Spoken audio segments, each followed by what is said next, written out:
சிம்பிளாக ஈஸியாக பன்னீர் கிரேவி எப்படி செய்கிறது அப்படிங்கிறத பார்க்க போகிறோம். சுட சுட சப்பாத்திக்கு போட்டு சாப்பிட்டா ரொம்பவே டேஸ்ட்டாக இருக்கும். இப்போ பாத்திரத்தில் எண்ணெய் ஊற்றிக்கலாம்.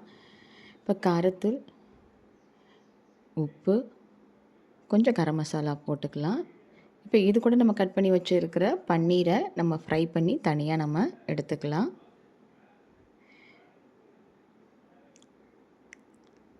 இப்போ அதே பாத்திரத்தில்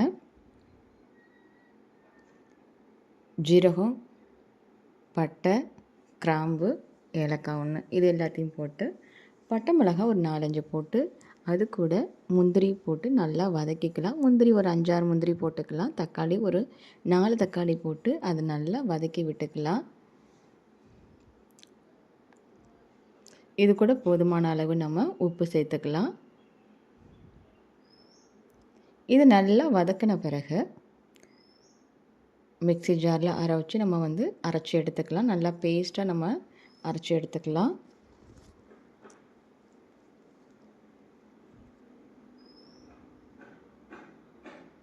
இப்போ இது நல்லா அரைஞ்சி வந்ததும் இதை நம்ம தனியாக வச்சுக்கலாம். இப்போ அதே பாத்திரத்தில் எண்ணெய் ஊற்றிக்கலாம். அப்புறம் பட்டர் இருந்துச்சுன்னா நீங்கள் பட்டர் கூட போட்டுக்கலாம். கொஞ்சம் ஜீரகம் போட்டுக்கலாம். இப்போ நம்ம கட் பண்ணி வச்சுருக்கிற பெரிய வெங்காயம் ஒரு 3 பெரிய வெங்காயம் சின்ன சின்னதாக கட் பண்ணி இது கூட நம்ம போட்டு இதை நல்லா வதக்கி விட்டுக்கலாம்.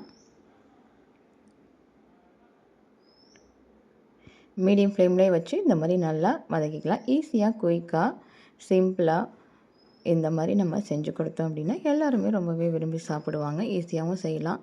இது கூட இஞ்சி பூண்டு விழுது ஒரு 1/2 டேபிள் ஸ்பூன் போட்டு அதையும் நல்லா பச்சை வாசனை போகிற வரைக்கும் நல்லா வதக்கிக்கோங்க. நல்லா வதங்கின பிறகு இது கூட காரத்தூள் ஒரு 1/4 டேபிள் ஸ்பூன் போட்டால் போதும்.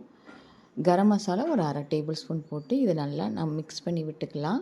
இப்போ நம்ம அரைச்சி வச்சுருக்கிற இந்த பேஸ்ட்டை இது கூட நம்ம ஆட் பண்ணி இதையும் நம்ம நல்லா மிக்ஸ் பண்ணிக்கலாம். மீடியம் ஃப்ளேம்லேயே வச்சுக்கோங்க. இல்லைனா கருகிடுச்சு அப்படின்னா ஸ்மெல் வேறு மாதிரி ஆகிடும். அதனால் இது கெட்டியமாக இருக்கிறதுனால இப்போ இது கூட நம்ம 1 டம்ளர் தண்ணி ஊற்றி மிக்ஸ் பண்ணி விட்டு இது கூட நம்ம ஊற்றிக்கலாம். இது எல்லாத்தையும் நல்லா மிக்ஸ் பண்ணி விட்டு மீடியம் ஃப்ளேமே வச்சு இது நல்லா கொதித்த பிறகு நம்ம ஃப்ரை பண்ணி வச்சுருக்கிற இந்த பன்னீரை இது கூட ஆட் பண்ணிக்கலாம். இப்போ லைட்டாக இதை நல்லா மிக்ஸ் பண்ணி விட்டுட்டு ஒரு 5 மினிட்ஸ் மீடியம் ஃப்ளேம்லேயே நம்ம வச்சுக்கலாம்.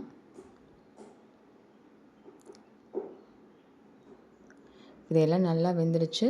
இப்போ 1 டேபிள் ஸ்பூன் ஜீனி போட்டுக்கலாம். இது கூட இறக்கும் போது கஸ்தூரி மேதி போட்டு நம்ம இறக்கணும் அப்படின்னா ரொம்பவே டேஸ்ட்டாகவும் இருக்கும். ஒரு ஈஸியான ஒரு சிம்பிளான பன்னீர் மசாலா வீட்டிலையே நம்ம செஞ்சு இந்த மாதிரி நம்ம சுட சுட சப்பாத்தி போட்டு நம்ம சாப்பிட்டோன்னா ரொம்பவே நல்லாயிருக்கும். கண்டிப்பாக நீங்களும் இந்த மாதிரி ட்ரை பண்ணி பாருங்கள். ட்ரை பண்ணி பார்த்துட்டு எப்படி இருக்குங்கிறது நமக்கு கமெண்டில் சொல்லுங்கள். நம்ம சேனலை சப்ஸ்கிரைப் பண்ணாதவங்க சப்ஸ்கிரைப் பண்ணுங்கள், லைக் பண்ணுங்கள், ஷேர் பண்ணுங்கள், கமெண்ட் பண்ணுங்கள் மறக்காமல்.